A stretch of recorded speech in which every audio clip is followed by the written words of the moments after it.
स्वागत है आपका पाठशाला में। आज हम कंप्लीट करेंगे पोटेंशियल एनर्जी। अब देखो, मैंने पोटेंशियल एनर्जी पढ़ाने के पहले मैंने कुछ एक बार रिकैप कर लेंगे। रिकैप में मैंने क्या बताया था, जो मैकेनिकल एनर्जी होता है, मैकेनिकल एनर्जी इसका मतलब क्या होता है, ये आइदर कोई मोशन में रहेगा या फिर स्टोर्ड फॉर्म में रहेगा। उसमें हमने दो एनर्जी का बात किया था, एक था काइनेटिक एनर्जी जिसके ऊपर हमने पूरा बात किया, इसका हमने फॉर्मूला भी निकाला हाफ ऑफ mv²। फिर हमने इसमें से आपका वर्क एनर्जी थ्योरम भी प्रूव किया, और एक जो एनर्जी बच गया था वो है potential energy. Potential energy done. तो इसके बारे में आज हम बात करेंगे। तो शुरू करते हैं अभी। तो पोटेंशियल एनर्जी होता क्या है? पोटेंशियल होता है जाके स्टोर्ड एनर्जी, ठीक है। It is a form of energy which is stored in the body with respect to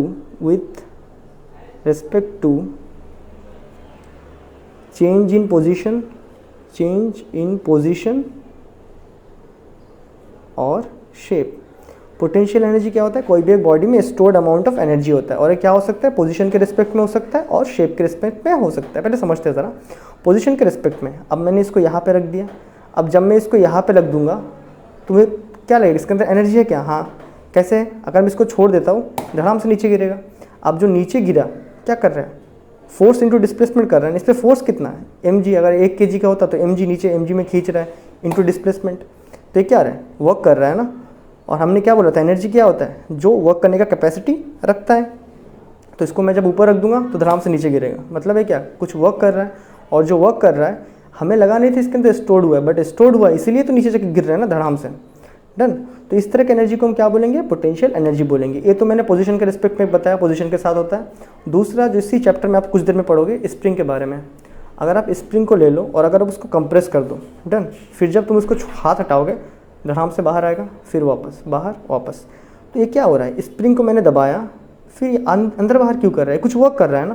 क्योंकि क्या कर रहा है, डिस्प्लेस हो रहा है ना, कंटिन्यूस डिस्प्लेस हो रहा है, दिख रहा है ना, डिस्प्लेस हो रहा है तो वर्क कर रहा है। इसका मतलब क्या है, एनर्जी हुआ है। और इसमें चेंज क्या हुआ था, शेप का। पहले स्प्रिंग का शेप क्या था, कुछ बड़ा बड़ा गोल वाला, फिर जब दबा दोगे तो क्या हो जाएगा, एकदम नज़दीक कॉइल्स आ जाएंगे।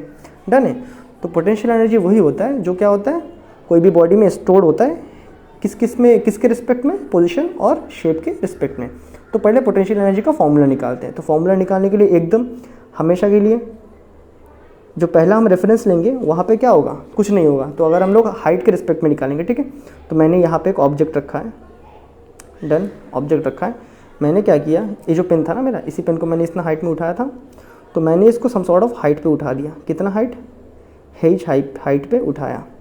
अब देखो, अच्छा यहाँ पे एक और लाइन लिख देते हैं, in the form of energy stored in the body with respect to change in position और शेप विदाउट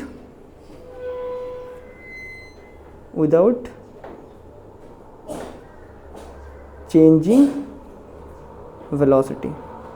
इसमें वेलोसिटी का चेंज नहीं करेंगे, वेलोसिटी क्या होगा, सेम रहेगा। अब देखो, ये जो बॉडी है इसको अर्थ नीचे कितने फोर्स से खींचेगा, मास इंटू एक्सेलरेशन, और अर्थ का mg के बराबर। अब मैं इस बॉडी को जब यहाँ पे उठा रहा हूँ ना, तो मैं इसको बराबर इतने इसमें से उठा रहा हूँ कि वेलोसिटी में चेंज नहीं हो रहा है। आया समझ में?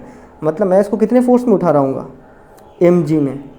जितना फोर्स नीचे, अगर नीचे 10 न्यूटन का लग रहा है, अगर मैं इसको 10 ही न्यूटन से उठाऊँ तो इसमें क्या हो रहा है, कोई वेलोसिटी का चेंज हो रहा है, नहीं हो रहा है। ऐसे उठा के कितना हाइट तक उठाया मैंने, h हाइट तक उठाया। क्या है बात से मैं, डन। ये बातें क्या हमें समझ आया, क्या बात है, समझ आया, डन है। या फिर तुम ऐसा भी देख सकते हो, यहाँ पे जब रहेगा तो नीचे क्या mg फोर्स लगेगा, डन। तो नीचे क्या, यहाँ पे जब मैं इसको रख दूंगा यहाँ पे उठा के, तो यहाँ पे भी फोर्स कौन लगने वाला है, मैं तो इसको थोड़ी ना धक्का दूंगा, इसको मैं छोड़ दूंगा बस। तो नीचे क्या फोर्स लग रहा है, mg फोर्स लग रहा है, that is mass into acceleration. इस बॉडी पे जब मैं इसको यहाँ पे रखा, अभी मैं छोड़ने वाला हूँ, तो छोड़ने के पहले अभी मैं इस पर एक्सटर्नल फोर्स नहीं लगा रहा हूँ, लेकिन इसको धरती कितने में खींच रहा है, mg से खींच रहा है, छोड़ने के साथ साथ नीचे h हाइट से सीधा नीचे। तो अगर मैं इस केस में लिखूँ, तो अगर मैं यहाँ पे वर्क निकालना चाहूँ, क्या निकालना चाहूँ, वर्क डन, तो मैंने कितना वर्क किया है, तो मैंने फोर्स क्या अप्लाई किया था। देखो, वर्क मतलब यहाँ से मैंने इसको जब उठाया था ना, इनिशियल टू फाइनल, मैं यहाँ से यहाँ लेके जा रहा हूँ, तो ये मेरा वर्क डन है। तो मैंने इस पर कितना फोर्स लगाया था, जितना धरती इसको खींच रहा था मैंने उतना ही फोर्स से इसको ऊपर उठाया। आया बात समझ में? दैट इज़ वर्क क्या होता है, फोर्स इंटू डिस्प्लेसमेंट और साथ में कॉस थीटा। एस लिखते हैं, इधर एस लिखा है। अब यहाँ पे मैं फोर्स कहाँ लगवा रहा हूँ, नीचे mg लग रहा है, मैं इसको इसी डायरेक्शन में फोर्स लगवा रहा हूँ। डिस्प्लेसमेंट भी कहाँ हो रहा है, उसी डायरेक्शन में, थीटा का वैल्यू 0, तो एफ एस आएगा। मैं यहाँ फोर्स कितना लगा रहा हूँ, mg लगा रहा हूँ। डिस्प्लेसमेंट कहाँ से कहाँ हुआ, डिस्प्लेसमेंट पहले क्या यहाँ पे था, 0 में था, कुछ हाइट में नहीं था, धरती के ऊपर पड़ा हुआ था। फिर मैंने इसको mg अमाउंट ऑफ फोर्स लगा के कहाँ तक डिस्प्लेस करवाया, h हाइट तक करवाया, तो डिस्प्लेसमेंट कितना हुआ, h हुआ।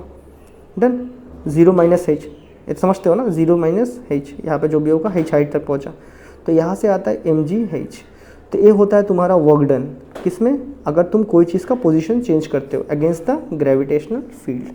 डन, ये होता है तुम्हारा वर्क डन बाय वेरिएबल, मतलब कांस्टेंट फोर्स। हमने यहाँ पे mg अमाउंट ऑफ फोर्स से कॉन्स्टेंटली इसको ऊपर मूव करवाया, तो कितना एनर्जी स्टोर होता है, mg h। अभी इसी स्टोर्ड एनर्जी को हम बोलते हैं potential energy. This stored energy is called, इसे क्या कहते हैं, इज कॉल्ड पोटेंशियल एनर्जी। हमने इसका नाम क्या दिया, पोटेंशियल एनर्जी दिया। डन, अभी पोटेंशियल एनर्जी बोलते ही हमें समझ आ जाएगा कि हाँ भाई कोई चीज़ का शेप चेंज हुआ होगा या फिर उसका पोजीशन चेंज किया होगा करके उसके अंदर एनर्जी स्टोर्ड हो गया है। ये बातें हमें यहाँ तक समझ आया।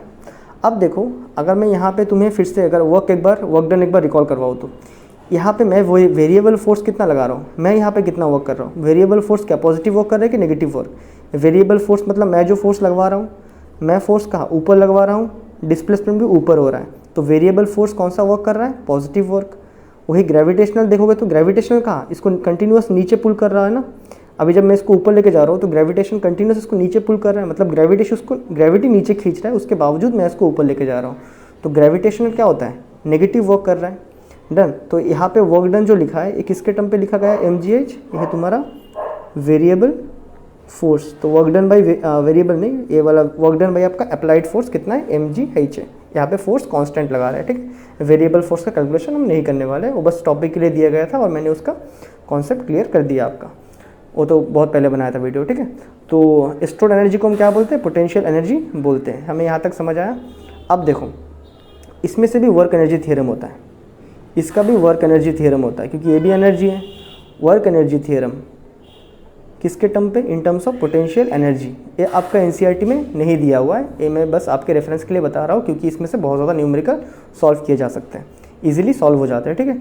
अब देखो, तो इस केस में मैं मान लेता हूँ कि ये जो मास ऑब्जेक्ट है ऑलरेडी अर्थ के सरफेस से सम सॉर्ट ऑफ हाइट में है, some sort of height h1 पे है। मैंने इसको यहाँ से उठा के और थोड़ा सा ज़्यादा हाइट h2 में रख दिया, और थोड़ा सा ज़्यादा हाइट कितने में, h2 में रख दिया। डन, तो अभी अगर मैं पूछूं तो इस बॉडी को यहाँ से यहाँ डिस्प्लेस करने में मैंने कितना डिस्प्लेसमेंट करवाया, तो कैसे बोलोगे।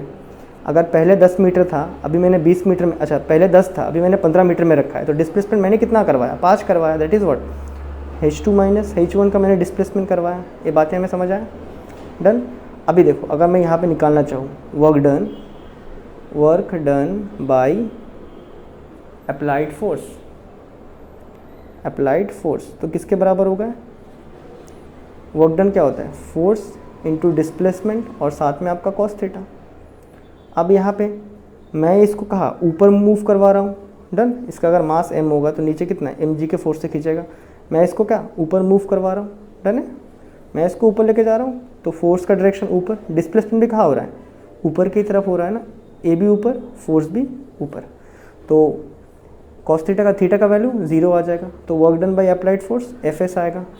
मैं इसको कितना फोर्स से मूव करवा रहा हूँ, mg फोर्स से, ठीक है, विदाउट उसको वेलोसिटी दिए, तो mg फोर्स। अगर नीचे अगर mg लग रहा है, दैट इज़ 10 न्यूटन, अगर नीचे लग रहा है तो ऊपर भी मैं 10 से ही लेके जाऊँगा, तो फोर्स कितना mg लग रहा है। डिस्प्लेसमेंट मैं कहाँ से कहाँ करवा रहा हूँ, h2 से, h2 माइनस h1, यही मेरा डिस्प्लेसमेंट। क्या बात है, समझ आए।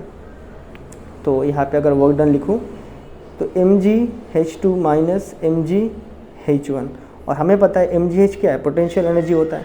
तो यहाँ से हम ये भी बोल सकते हैं कि वर्क डन किसके बराबर है तुम्हारा, final potential energy minus initial potential energy.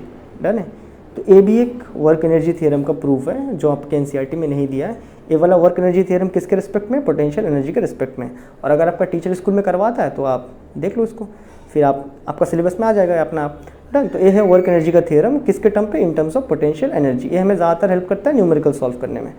सो यहाँ से हम ऑल्सो वी कैन स्टेट कि वर्क किसके बराबर होता है, work done is equal to, work done किसके बराबर होता है, equal to change in potential energy. Done. तो वर्क डन इसके ही बराबर होता है, चेंज इन पोटेंशियल एनर्जी। क्या बात है, हमें समझ आया। तो यहाँ से भी हम बोल सकते हैं वर्क और एनर्जी सेम है। तो ये था पोटेंशियल एनर्जी का। पहले हमने बेस रेफरेंस लिया था, एकदम ज़मीन पे था, उसमें से हमने फॉर्मूला निकाला mgh। फिर हमने वर्क एनर्जी थ्योरम प्रूव करने के लिए हमने सर्टेन हाइट पे रखा, फिर उस हाइट को और भी ऊपर उसको मूव करवाया। तो ये है दो वर्क एनर्जी थ्योरम का फंडा, एक है in terms of kinetic energy और एक है पोटेंशियल एनर्जी का। यहाँ पे हमने पोटेंशियल किया था, इसके लास्ट वीडियो में काइनेटिक का करवाया था। तो आई होप आपको ये फंडा पूरा बढ़िया से क्लियर हुआ। तो मैं मिलता हूँ आपसे अगले वीडियो में, तब तक के लिए गुड बाय।